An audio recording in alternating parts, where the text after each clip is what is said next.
First of all আমার আসলে adventure bike একটু বেশি ভালো লাগে কম্পেয়ারিং টু স্পোর্টস বাইক।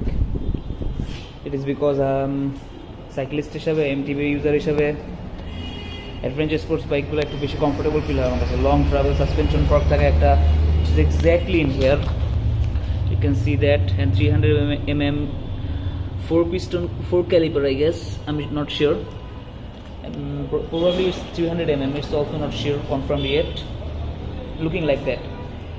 সামনে টায়ারটা is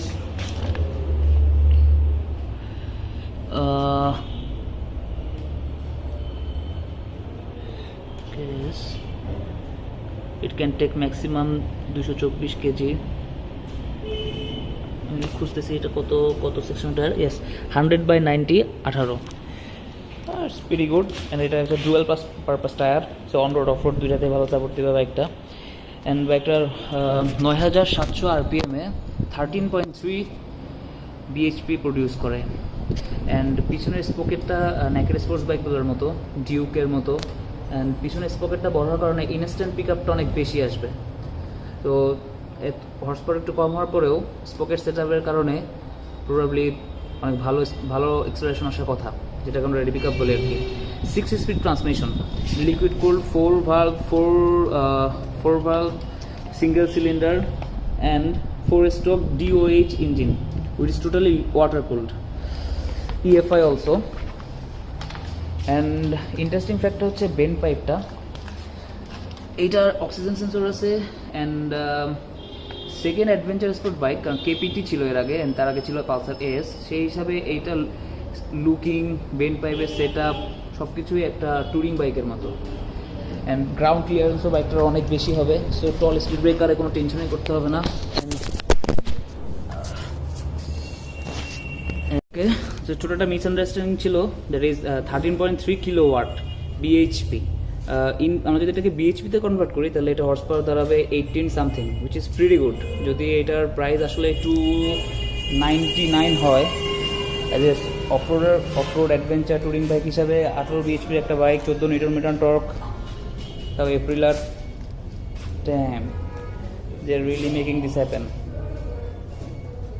একটা ইঞ্জিন গার্ড আছে, বেলি প্যান বলে এটাকে, যেটা অফরোডগুলোতে যখন আপনি যাবেন অনেক হেভি আছে, আপনার বাইকটাকে কমপ্লিট প্রোটেকশন দিবে in case you hit something really at high speed or really bad.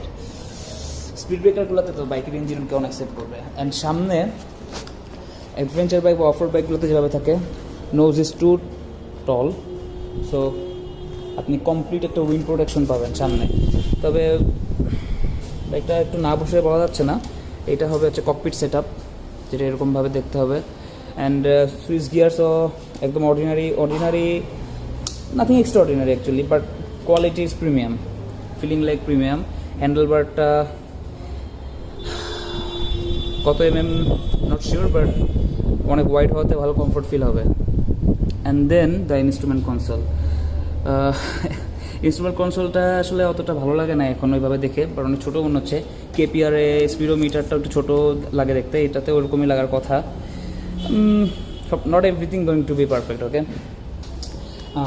এখানে একটা ক্যারিয়ার প্যানেল আছে, সো আমরা এখানে লাগেজ বক্সগুলো খুব সহজে অ্যাটাচ করে নিতে পারবো আফটার মার্কেট, যেটা আমরা কেপিটিতে দেখি। অ্যান্ড আমি ছবি অ্যাড দিয়ে দিচ্ছি, আমার কাছে একটা কেপিটির পুরো কমপ্লিট টুরিং সেটআপের ছবি আছে। অ্যান্ড দ্য এক্সস্ট পাইপটা পিলিয়নের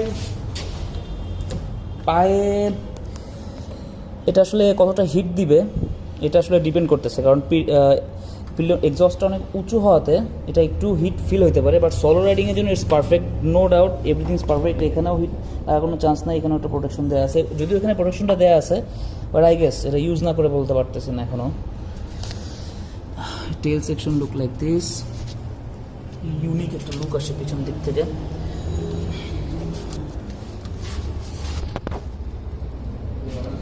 Indicators are LED I guess, and we got a rear disc brake, and the swing arm is also like the real off-road bikes.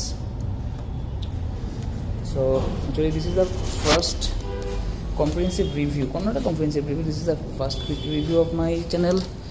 If I say anything wrong, I guess you are going to consider that as my first video, that's pretty much up for this. And মূল ব্যাপার হচ্ছে এখানে একটা, এটা normally হচ্ছে MTB বাইকগুলোতে থাকে, mountain bike সাইকেলগুলোতে chain বেশি যখন আপ ডাউন করে তখন আসলে চেনটা দেখা যাচ্ছে যে এখানে বাড়ি খেতে পারে বা এখানে বাড়ি খেতে পারে। দ্যাটস ওয়াই এখানে যে কভারটা দেওয়া থাকে এইটা আমার সাইকেলেও আমি একবার লাগাইছিলাম, তো এটা চেনটাকে স্টেবল রাখে। আননেসেসারিভাবে চেনটা লুজ হলে বা কিছু হলে তখন চেনটা এটার উপর দিয়ে এটার ভিতরে সেফ থাকে, যেহেতু স্পকেটটা অনেক বড়। অ্যান্ড এটা মনোশক আছে একটা obviously,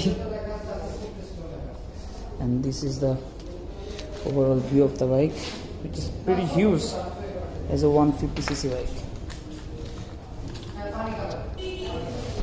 This is the front view, this is the side view of the bike from the lower end. Radiator cut is too big. I guess that's all for today.